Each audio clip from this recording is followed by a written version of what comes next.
let's continue on. More evidence for evolution, right? You heard about vestigial organs? That's actually an organ that is vestigial or non-functioning to you, but has served a completely different vital function for your ancestral organisms, right? So, let's, for example, first talk about something that can be related to your anatomy, right? Appendix. It's an organ that you would rather not have, right? I mean, you might think that way at least, right? Right. In humans, as you can see in the image, let me take my pointer. It's much more helpful. Over here, right? That is a human appendix. It's extremely small, right? But compare the size and the length and the elaborativeness of the appendage with other organisms. Opossum is as the shortest, but much longer than what we have. Kangaroos, large. Rabbit, huge. Zebra, huge.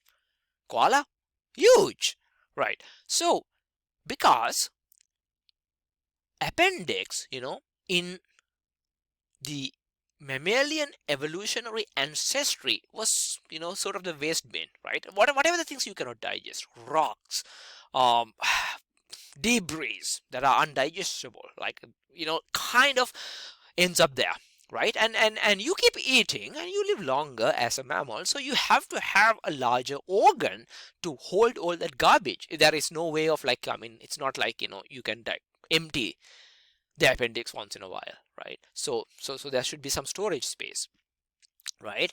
But um in the hominoid lineage, particularly in the Homo sapiens, we actually eat processed food, cooked food, right? So we don't actually have a need for something like that. So, and it's kind of, like, it's actually painful to have a larger one because it fills up. We live much longer than we are supposed to.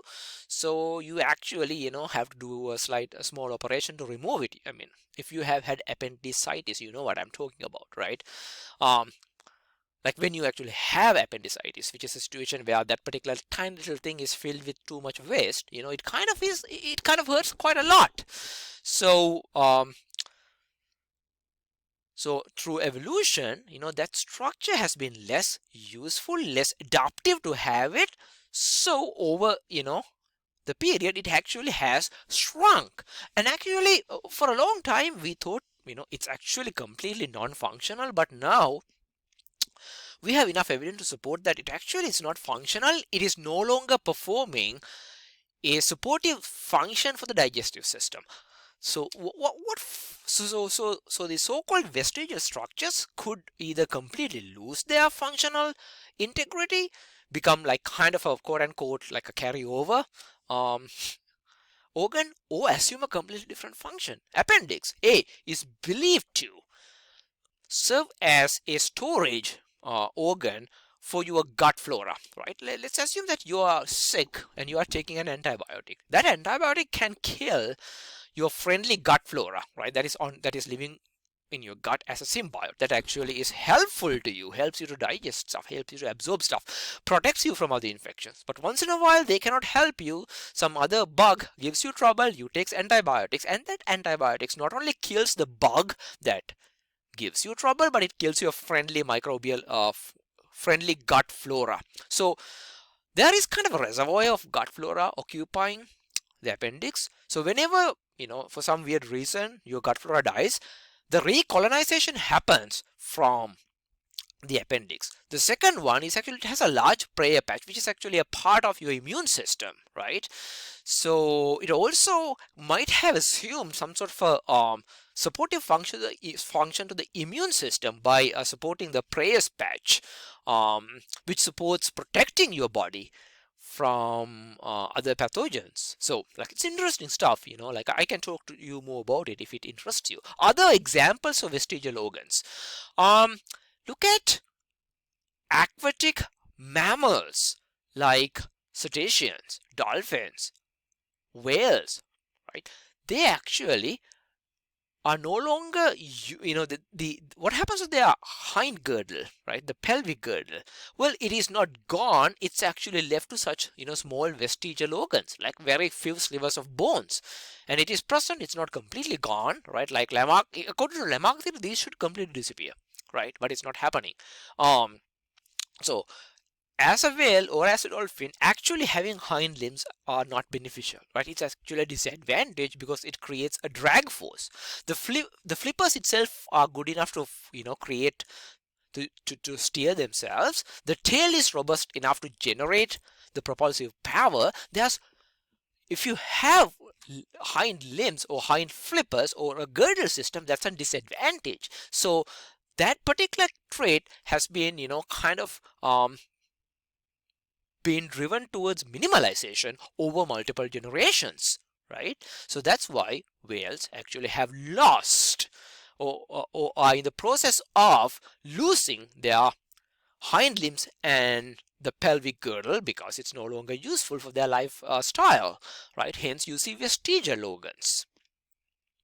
Look at that salamander and that particular fish. Those are cave salamanders and cave fish. In cave environments, particularly, they actually occupy deep water environments, right? Deep water inside a cave. They barely leave the cave. There's no light in that environment. That's an eternally dark environment. There is no point of having eyes. Even having eyes would be disadvantageous because eyes are extremely sensitive organs. Damaging them could be deadly, right? It could create secondary infections.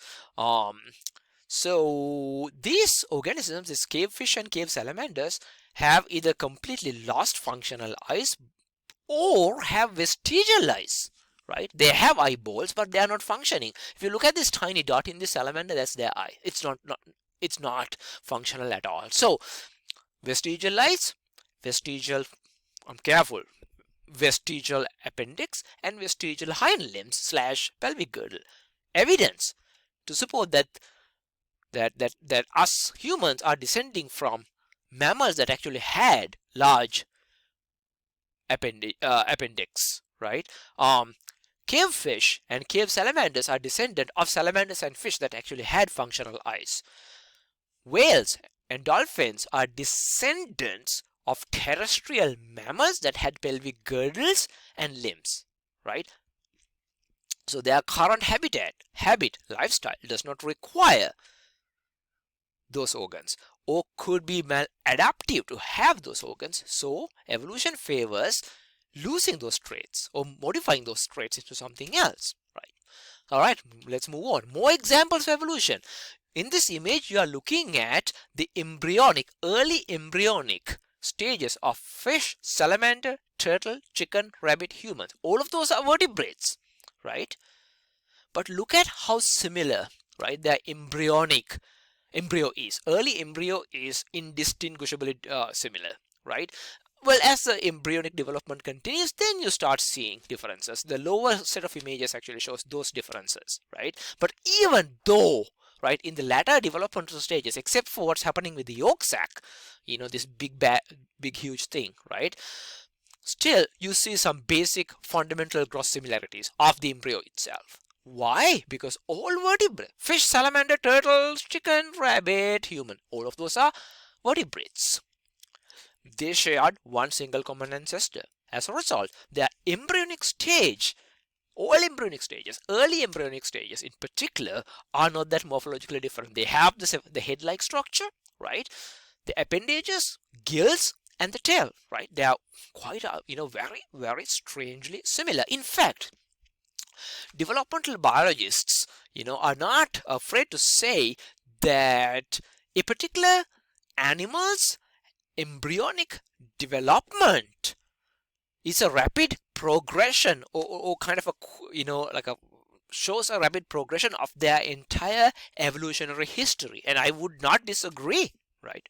The reason is they're similar. Why are they similar? Because they had the same recent ancestor, right? Or they shared a common ancestor. Well, I did mention that the modern technology has helped a lot for us to support evolution as a theory. How so?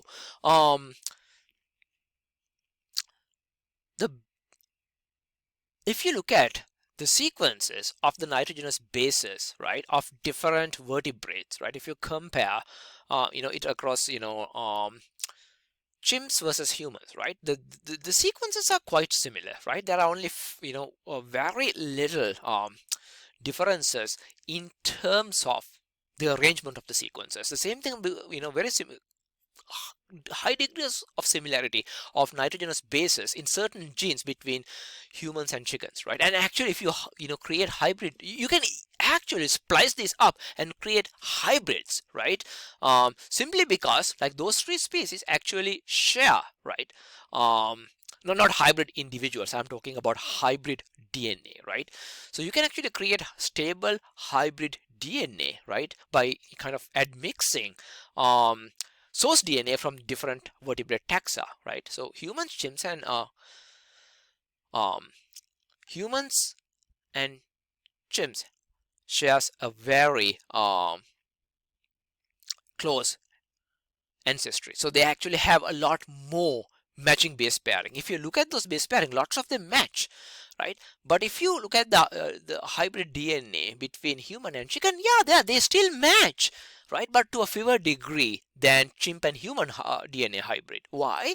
Because the evolutionary history, there is an evolutionary history between humans and chickens because they both are vertebrates, but that but it is much more ancient compared to the history between human and chimp. So there are more nitrogenous base pairing between chimps and humans, fewer of them between chickens and humans, right? So again, why? Because the ancestor between chimp and human is much chronologically recent than the ancestor between humans and chickens. Simple. If let's go a little further, what does the DNA do?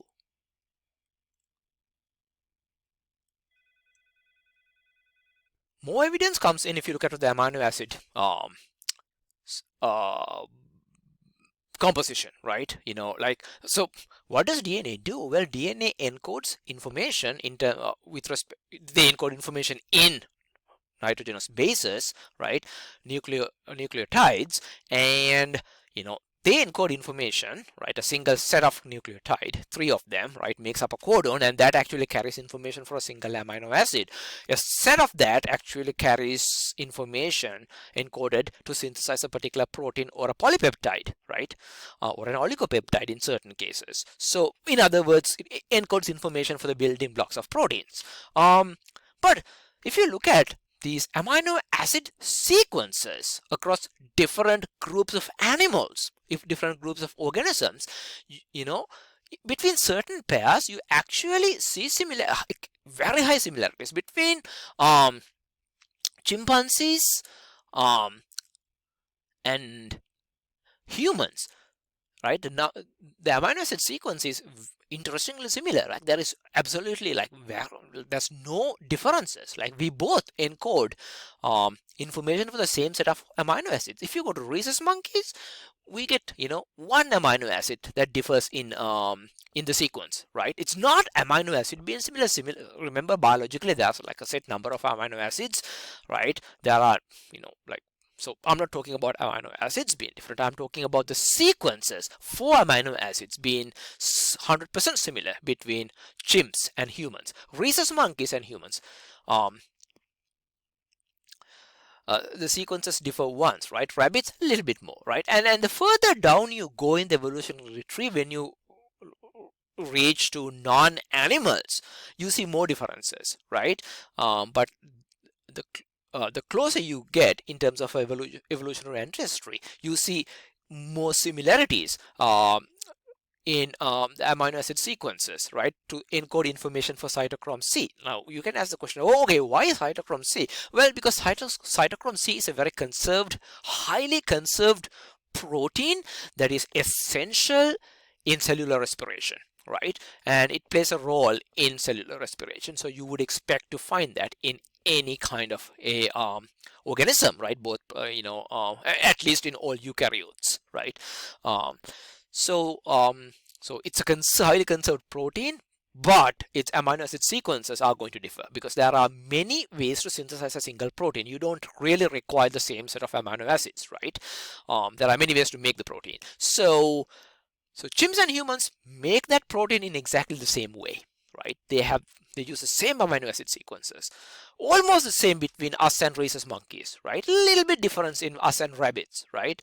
But when it compares to us and yeast, we still have the same cytochrome C, but quite different, in terms of the amino acid sequences. Interesting stuff.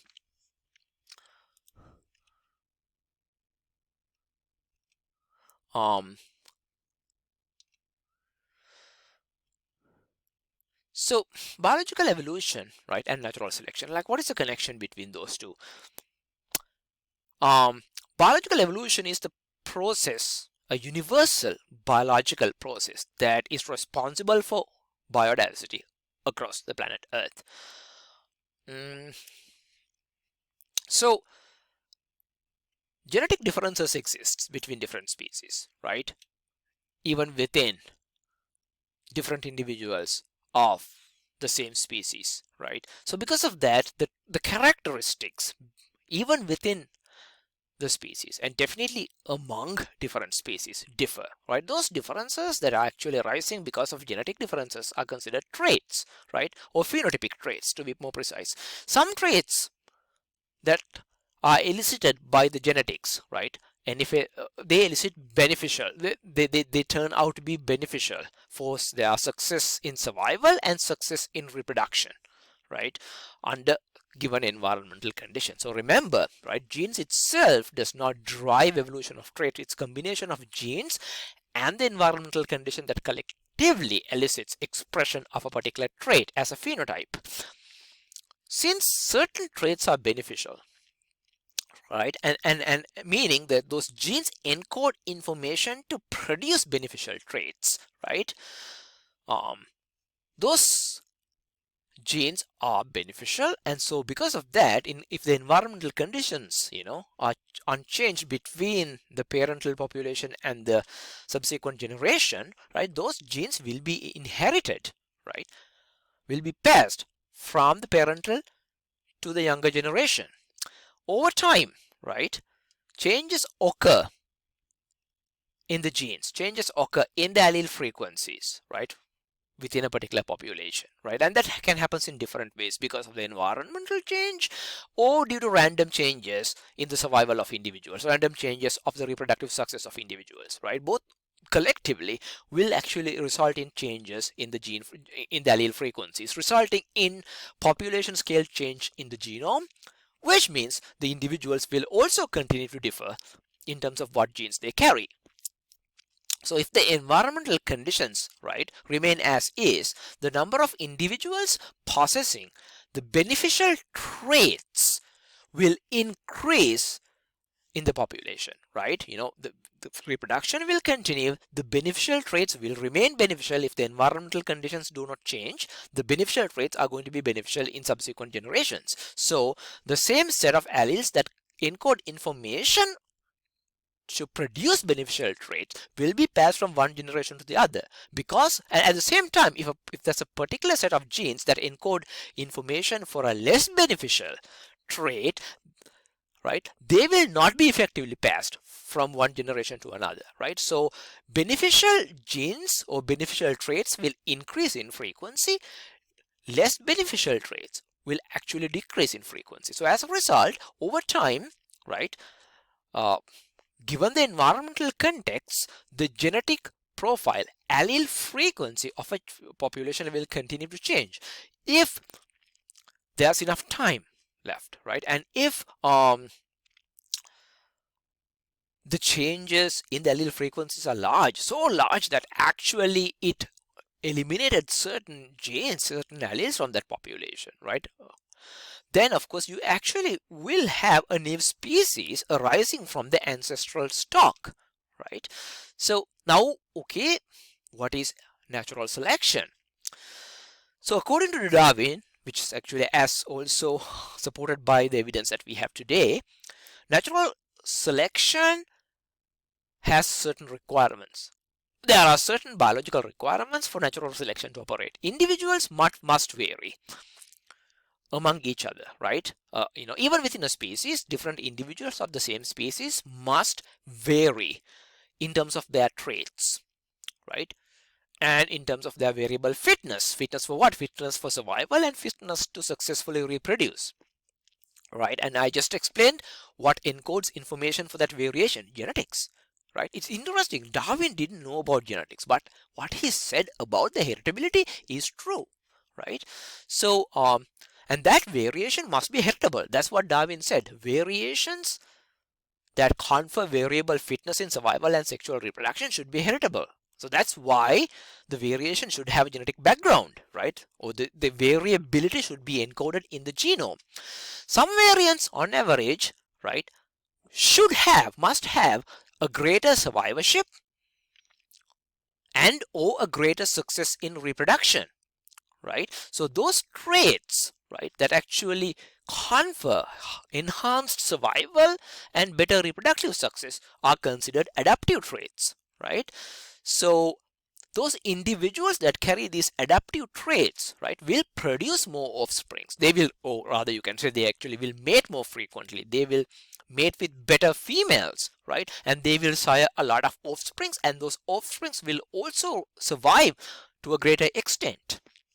And if they, since they actually have an elevated survivorship, they will actually win the battle of existence, the struggle of existence. Could be they are better competitors. They could be better at avoiding predators, better at finding good food, better at finding good mates, right? And so they will survive up to reproductive maturity, right? And they will actually, they also could carry these adaptive traits could be at having a better efficiency at diverting the energy they intake as food into reproduction and growth, right? And so, and those who survive up to sexual reproduction, then they have to have greater fitness in finding a good mate, mating with them, and then siring offsprings, right? So because of this, right, the chance of survival of a particular individual animal and that particular animal's chance of successfully reproducing and siring viable offspring is non-random. That's a fitness-based phenomena, right? So they will have a greater relative fitness and should carry favorable traits depending on the environmental condition, right? And will pass those beneficial genes, beneficial alleles to their next generation. Now, right, so the process that actually where the environment, a particular habitat, particular landscape, particular environment favoring these adaptive traits, right, favoring those individuals that have high fitness, right, adaptive traits, beneficial traits, right, that process that selects certain set of high fit individuals over the others, right, you know, that kind of a filtering process is known as natural selection, right? So think about natural selection as a filter, right? If they have high fitness, they are retained. If they don't have that fitness, they are filtered out, right? So it's a natural phenomena, it's a natural process, right? That is heavily environmental dependent and genetics dependent.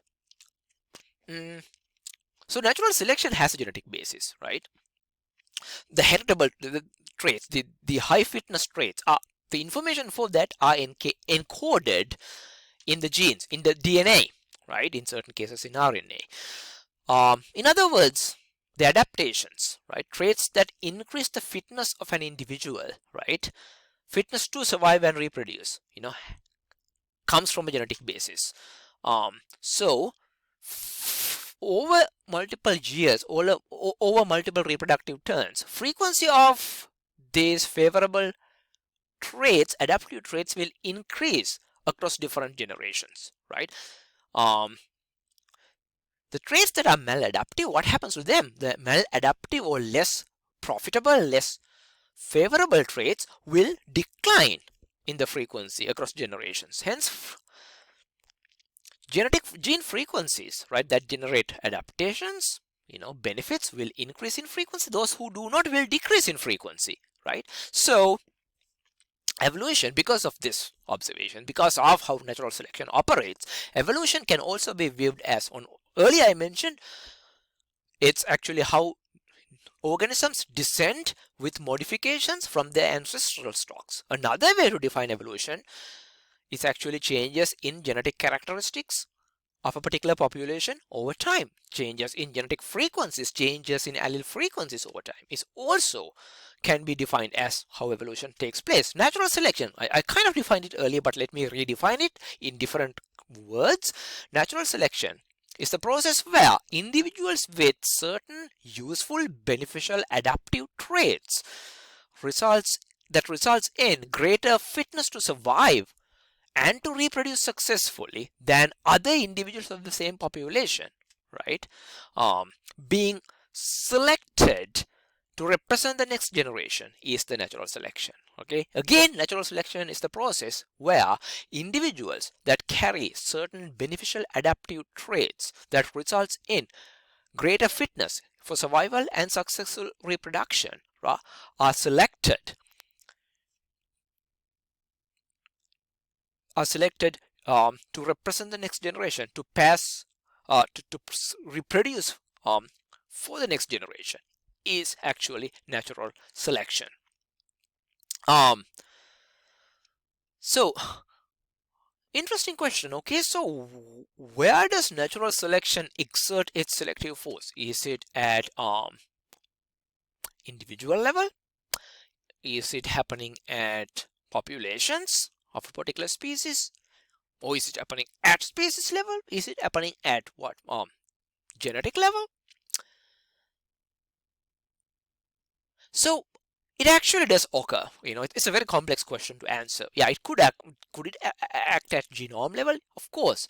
How about at a gene level? Sure. A set of genes that are linked. Sure.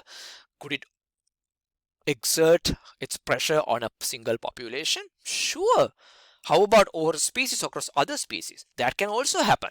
So it does occur at different stratifications of the biosphere, right? It could occur across all of these levels, and you can actually have debates on that, right? So generally what I want you to understand with respect at this level is that natural selection acts on individuals of a given population, but evolution is observed at population scale, not at individual scale. It's also observed at species scale, right? Within a particular at the context of a community, right? But so evolution is observed, right? These changes in gene frequencies, changes in allele frequencies, changes where species in organisms descend with modifications, that can be observed at population and species level, right? But natural selection can act at many different levels. Okay, good enough. Let's take a hypothetical example, right? So this is a beetle population, the same species. You see most of them are brown beetles, but a genetic mutation has arisen, and that mutation happens randomly, right? As kind of an error in the process of DNA replication, right? And then we have two mutations, a red one and a yellow one, right? So that mutation occurs at random, right? And mutations do occur. Mutations are rare events. They do occur. They keep repeatedly occurring, right? And is there a reason for occurring mutations? No, I said it's random, right? It's not some sort of an external force making mutations. No, right? It happens naturally in the process of DNA synthesis, right? In the process of DNA replication, right? When we produce our gametes, right? Those mutations happens, right? Any somatic mutations that happen in our body outside our germ cells, right? Outside sperms or eggs, that is not going to actually pass into next generation, right? Unless you are a species that only reproduce vegetatively. Okay, so so the selection process, now what happens? Okay, now there is a naturally existing mutation, right? Now let's introduce a selection force, right? Let's introduce a predator that actually creates a natural selection force, right? That actually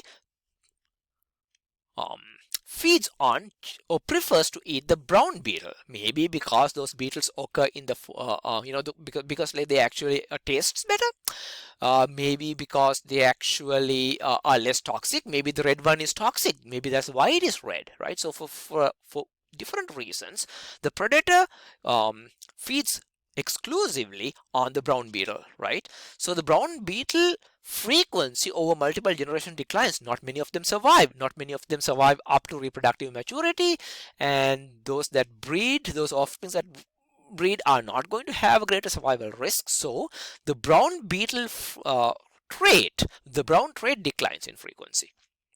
As a result, the gene encoding information for the brownness also declines, right? The red one, who actually gets away, who's not picked up by the bird, now is actually more fit to survive. It's not detected by the bird doesn't like them, right?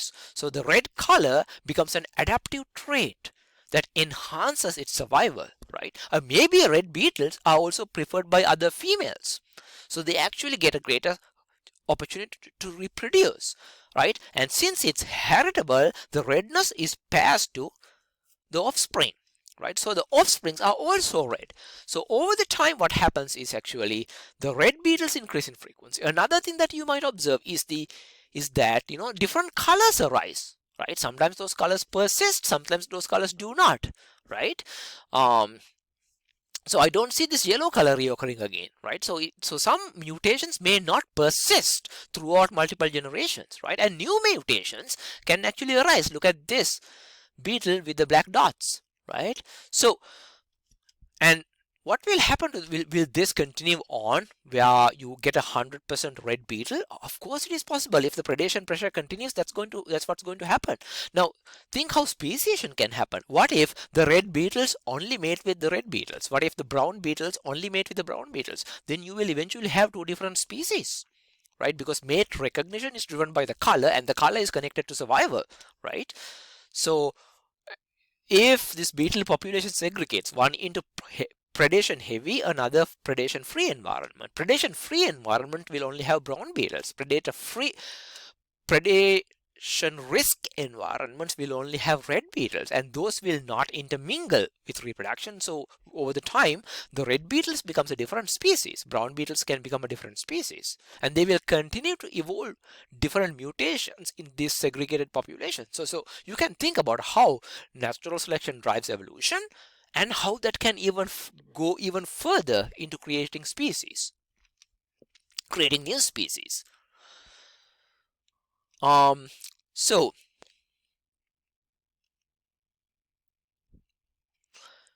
what I want you to understand over here is actually, again, highlighting back the postulations. At the starting level, right, even before there's a change in the environmental pressure, there should be naturally existing mutations, right?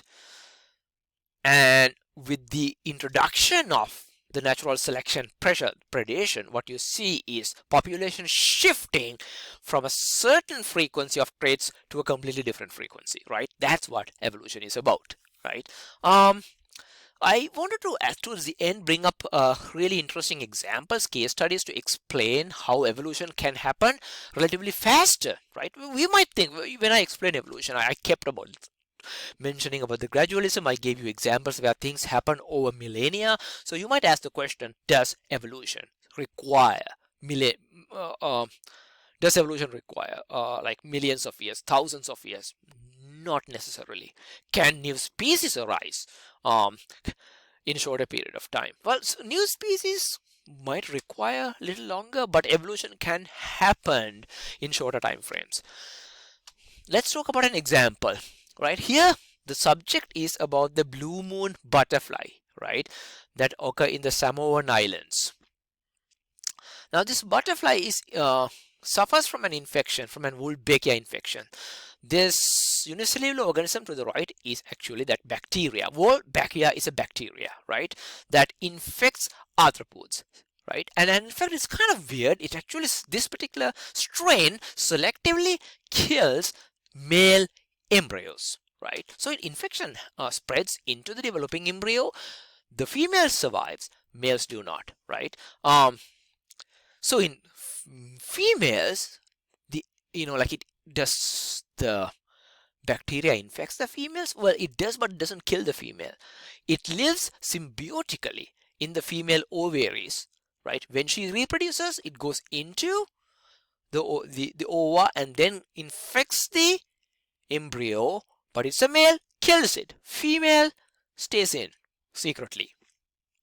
So over time, because of these selective male mortality created by the Wolbachia, it decimated the male population, right? All the way up to like 1%, right? By the time by 2001, right? Um, and then you can ask the question, these are really interesting, like why only males? Well, I mean, that's not the part of this particular part. Like, you know what? Why don't you look into yourself, right? Why don't you make it your own research? Why just males? Are they sexists, right? Are they and yeah, do the homework and get back to me, right? That'll be your challenge.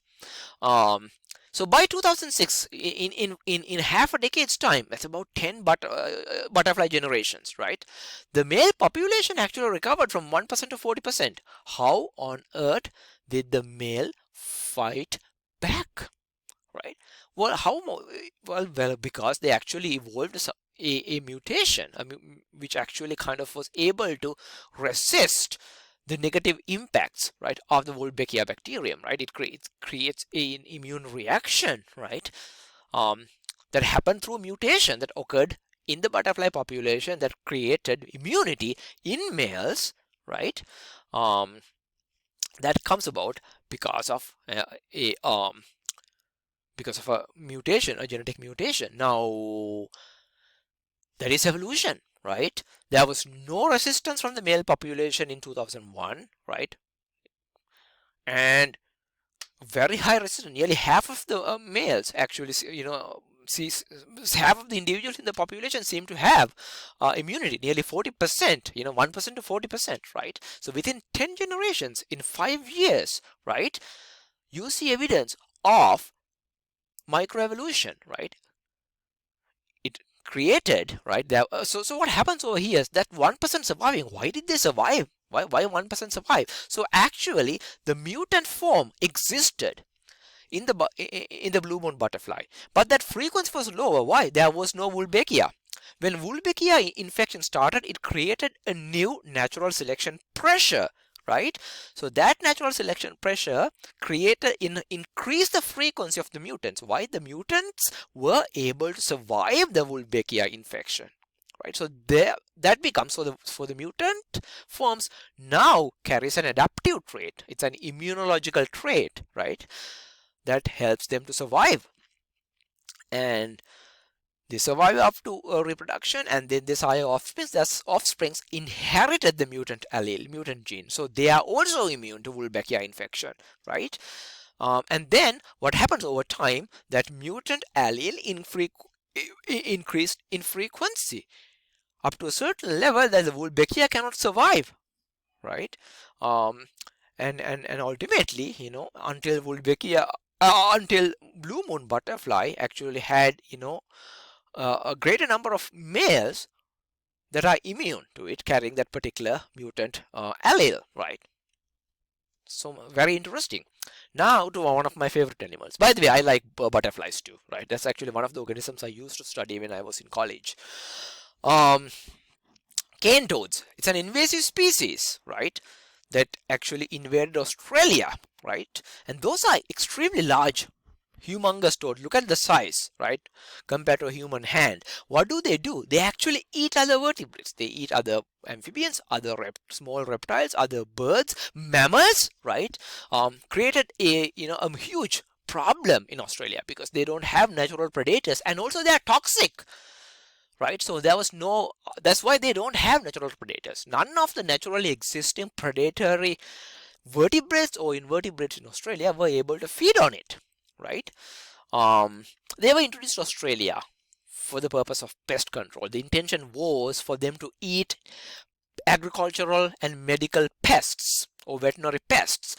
So it today is considered as one of the worst invasive species in Australia, and they're responsible for decline in a lot of native vertebrates as well as invertebrates in Australia. And the problem is worse in Australia. They have invaded other countries as well.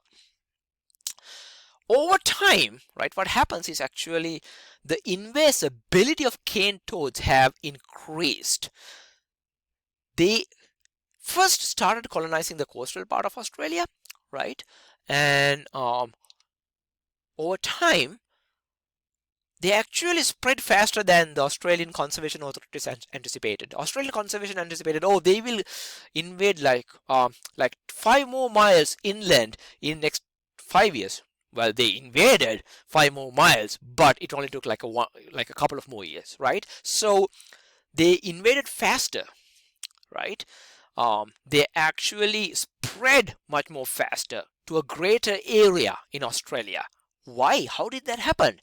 So the newer generations of the cane toad were bigger than their parents, hardier, stronger, had longer legs. Because they have longer legs, they could jump for a greater distance. So they could spread faster, right? So they could sprint faster, right? And gain more grounds, right? And they're more active, right? If they're bigger, again, right? Bigger animals survive better, right? They can actually survive better in Australian outback, which are more arid desert environments. They can actually preserve water better. If they're active, they can move around faster, right? If they're hardier, they can survive the dry arid climates in Australia, not get killed during severe summer, right? Or severe droughts, right? Can withstand the winter weather, right? So because of this, the severity in the environments of Australia, right? Largely, it's actually heavily fire-dominated, fire-frequent, dry, arid landscapes, right? So that environmental pressure, right, kind of triggered a natural selection pressure where genes that encode information, or mutant genes that actually make these frogs harder, sturdier, bigger, with longer limbs that are more physically active, right, actually carried a survival advantage and a reproductive advantage. So they actually survived better, and the upcoming generations only got better in terms of their survival, which was bad news for us conservation biologists. Another example, there are only 2 more examples, this one and another. This is actually, again, see, like, now you can tell how much I like amphibians and reptiles, right? This one is about reptiles. The next one is also about reptiles. So the reason is actually they have a shorter generation time. So there are lots more examples about amphibians and reptiles, showing evidence for evolution than other animal groups. So this is a lizard in New South Wales, again Australia. By the way, if you want to study reptiles, Australia is a great place to be. There's a lot of really cool reptiles over there.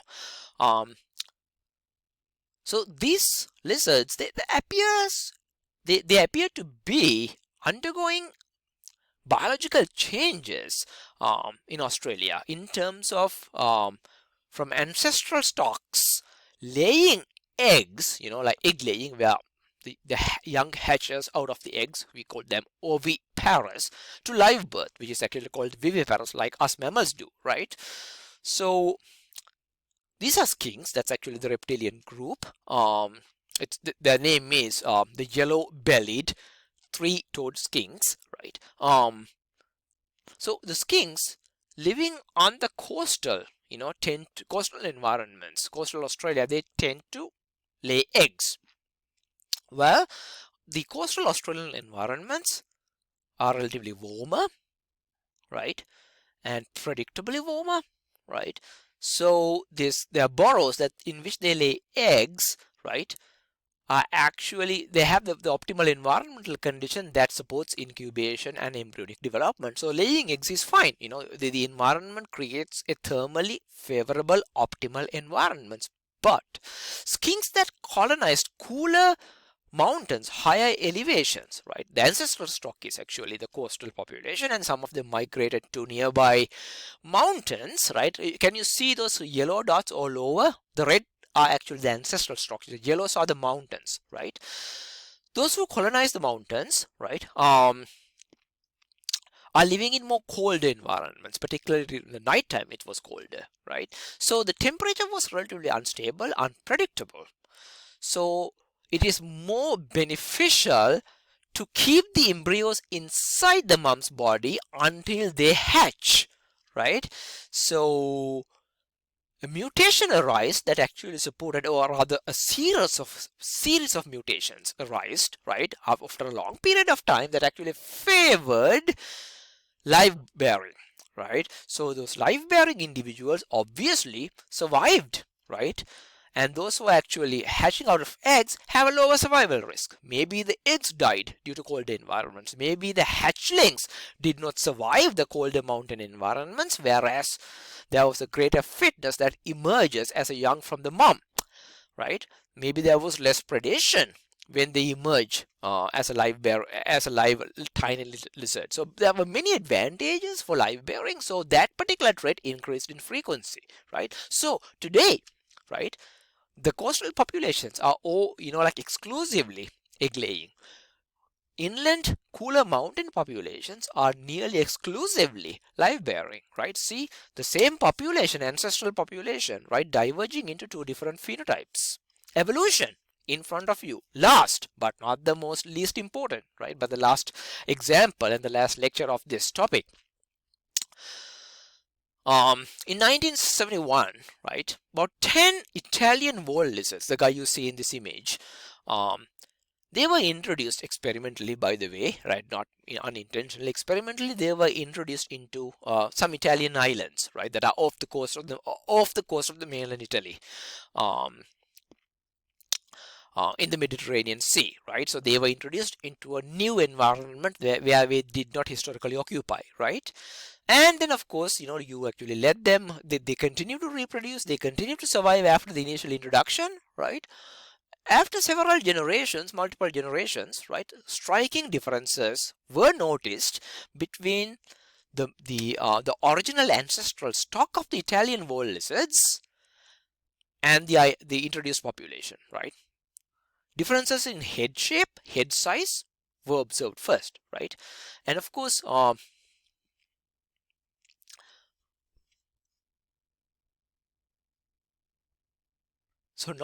it was not just the head size and head shape, their bite strength was also underwent changes. And new structural differences emerged also in their digestive system. What happened over here? So the original ancestral stock of this lizard were actually, so the ancestral stock was primarily insectivorous. Like any lizard, they were primarily insect eating, right? But the island they were introduced to have a lot of vegetarian resources, like plant resources. So what happens is actually the changes in the head, the jaw structure, jaw size, and the gut structure is actually due to their dietary shifts from insectivorous lifestyle to vegetarian lifestyle, right? Plant eating lifestyle, right? Actually, this change took a little bit longer time. It's about 30 years, like from the sense of introduction. Well, I take it back. The actual observations were made 30 years after the introduction due to some other reason, but the actual evolution is likely to have happened much faster than just 30 years. So among this, the changes in the digestive system is actually included development of a cecal valve, which is a muscle between the large and the small intestine, which slowed down the food digestion in fermenting chambers of the lizards, right? And that allowed their bodies to process vegetation cellulose, right, into volatile fatty acid, which is easy to absorb by the lizards, right? So they also evolved kind of an expanded gut to allow them to process the vegetation material, right? And this has not been documented before. This is actually, they evolved a brand new structure and accompanied by other changes in other parts of their body. Like it's not just the digestive system, it is the bite force changing, the head structure, the jaw structure, jaw size, jaw shape, all of those multiple elements of the body undergoing changes within 30 years, ultimately shifting insectivorous lizard into a vegetarian. Well, guys, that's it. That's the end of the lecture. I will see you in the next